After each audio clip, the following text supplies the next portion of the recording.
Es verdad que disparé 6 balas contra la cabeza de mi mejor amigo, pero aún así espero demostrar a través de esta declaración que no fui su asesino.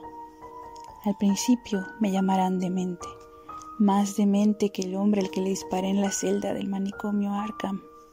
Confío en que mis lectores evalúen cada afirmación, las correlacionen con hechos comprobables y se pregunten si pude haber actuado distinto al enfrentar las evidencias de tal horror del ser en el umbral de mi puerta.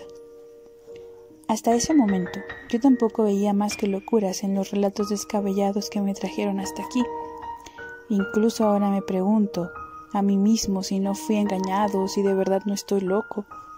No lo sé, pero hay personas que pueden relatar cosas extrañas sobre Edward y Asenath Derby, y hasta los impasibles agentes de policía quedaron demasiado alterados como para dar cuenta de aquella última y terrible visita.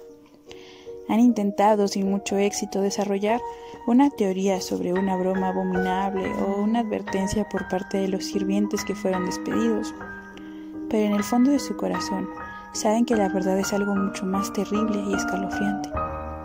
Como ya dije, no asesiné a Edward Derby, más bien vengué su muerte, y al hacerlo, purgué al planeta de un horror cuya supervivencia podría haber desencadenado toda clase de horrores indescriptibles contra la humanidad. Hay zonas sombrías en los alrededores de nuestros senderos cotidianos, y cada tanto un alma maldita abre un portal en ellas para acercarse a nosotros. Cuando eso ocurre, el hombre que lo presencia debe atacar antes de que se desaten terribles consecuencias. He conocido a Edward Pickman Derby toda su vida. A pesar de ser 8 años menor que yo, era tan precoz que tuvimos mucho en común desde que él tenía 8 y yo 16. Nunca he conocido a un estudiante tan fenomenal como Edward, pues a los 7 años ya escribía poemas de una naturaleza sombría, fantástica y casi mórbida que dejaban anonadados a sus tutores.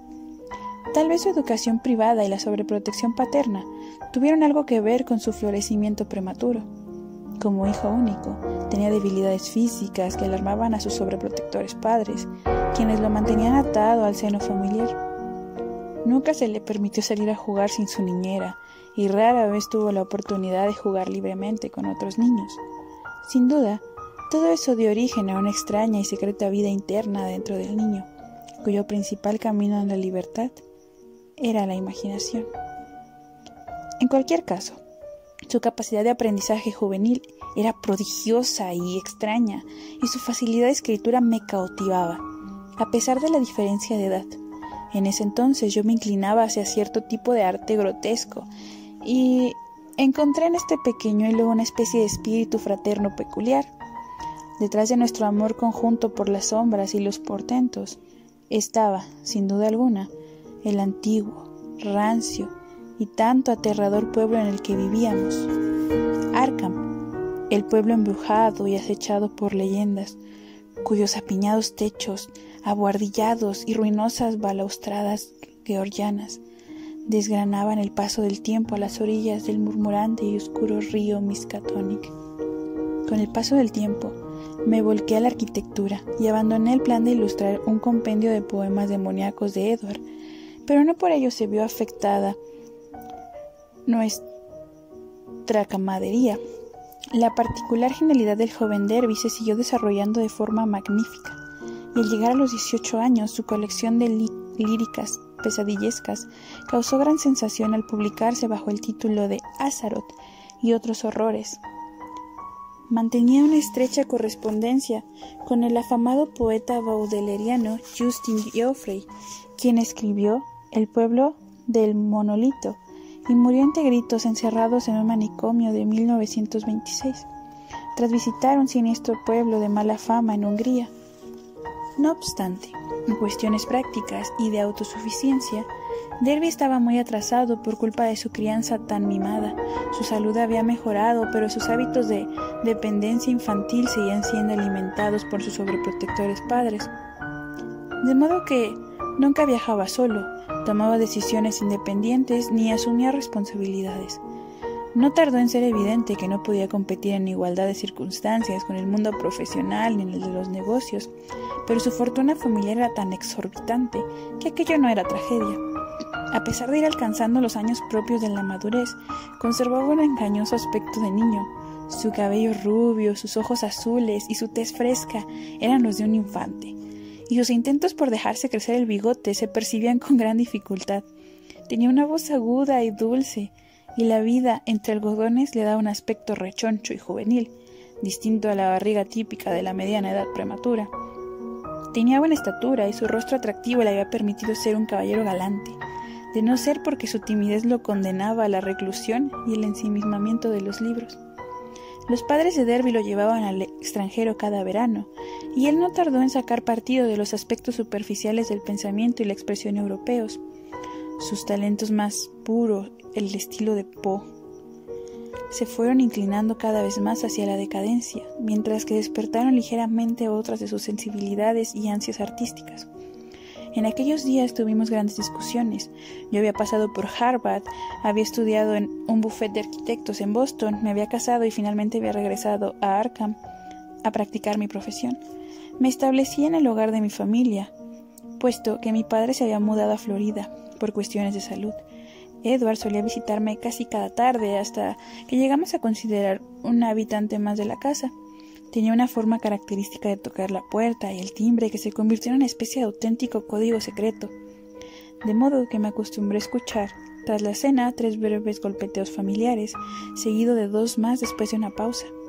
Yo visitaba su casa con menos frecuencia y admiraba con envidia los oscuros volúmenes que iba llenando su creciente biblioteca. Derby estudió en la Universidad de Miskatonic de Arkham, dado que sus padres no le permitieron vivir lejos. Entró a los 16 y terminó sus estudios en 3 años, con especialidad en literatura inglesa y francesa, y calificaciones altas en todo excepto matemáticas y ciencias.